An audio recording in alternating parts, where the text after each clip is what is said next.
রাজধানীর মোহাম্মদপুর ও কেরানীগঞ্জে পৃথক অভিযানে ইয়াবা তৈরির দুটি কারখানার সন্ধান পেয়েছে র্যাব। কারখানা দুটিতে র্যাব ২-এর অভিযানে ইয়াবা তৈরির দুটি স্বয়ংক্রিয় মেশিন, ১৭ কেজি কাঁচামাল এবং ৩১,২৭২ পিস ইয়াবা জব্দ করা হয়েছে। এ ঘটনায় এক ইয়াবা ডিলার ও এক কেমিস্ট কাম ডিলার সহ দুজনকে আটক করা হয়েছে। গোপন সংবাদের ভিত্তিতে প্রথমে মোহাম্মদপুরের বসিলা এলাকায় অভিযান চালিয়ে এক ইয়াবা ডিলারকে আটক করে র্যাব। পরে তার দেয়া তথ্যের ভিত্তিতে কেরানীগঞ্জে অভিযান চালিয়ে একটি ইয়াবা তৈরির কারখানার সন্ধান মেলে। পরবর্তীতে আরেকটি পৃথক অভিযানে আরও একটি কারখানা থেকে ইয়াবা তৈরির মেশিন, বিপুল পরিমাণ কাঁচামাল এবং প্রস্তুতকৃত ইয়াবা উদ্ধার করা হয়। আটক ব্যক্তিদের বিরুদ্ধে আইনগত ব্যবস্থা নেওয়া হয়েছে এবং চক্রের অন্য সদস্যদের গ্রেফতারে অভিযান অব্যাহত রয়েছে বলে জানিয়েছে র্যাব।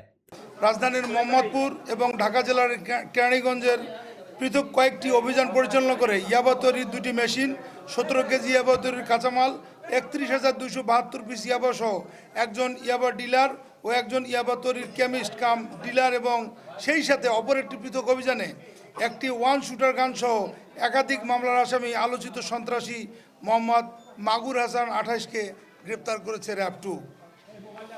গতকাল ২/৮/২০২৬ তারিখ র্যাবের নিজস্ব গোয়েন্দা তথ্যের ভিত্তিতে র্যাব ২ জানতে পারে যে রাজধানীর মোহাম্মদপুর থানাধীন বসিলা হাউজিং এলাকায় একজন ইয়াবা ডিলার মোটরসাইকেল যোগে বিপুল পরিমাণ ইয়াবা পরিবহনের উদ্দেশ্যে অবস্থান করছে।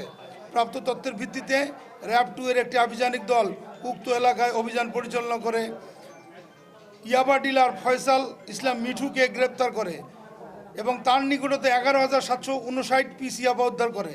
পরবর্তীতে তার দেয়া তথ্যের ভিত্তিতে কেরানীগঞ্জে তার নিজ বাড়িতে অবৈধ ইয়াবা তৈরির কারখানায় অভিযান চালিয়ে ইয়াবা তৈরির একটি মেশিন উদ্ধার করে র্যাব ২ এর আভিযানিক দল।